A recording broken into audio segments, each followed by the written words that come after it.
যে নিরাপদ জায়গা, আজ সেইখানে কর্মরত অবস্থায় সেই বোনকে নির্যাতিত হতে হয়েছে, কি নৃশংসভাবে প্রাণ বিসর্জন করতে হয়েছে।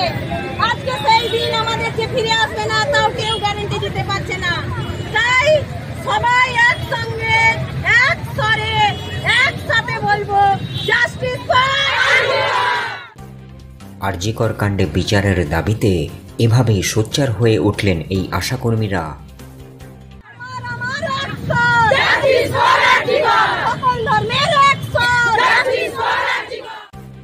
এই আশাকর্মীদের সংগঠন পশ্চিমবঙ্গ আশাকর্মী ইউনিয়নের হাওড়া গ্রামীণ জেলার তৃতীয় সম্মেলন অনুষ্ঠিত হয়েছে 15ই সেপ্টেম্বর হাওড়ার উলুবেড়িয়া কলেজে। আরজিকর মেডিকেল কলেজের ঘটনায় এই সম্মেলনে নীরবতা পালন করা হয়। তিলোত্তমার ন্যায় বিচারের দাবিতে এই সম্মেলনের শেষে প্রতিবাদ বিক্ষোভ মিছিলের কর্মসূচি নেওয়া হয়েছিল এই আশাকর্মীদের সংগঠনের তরফে।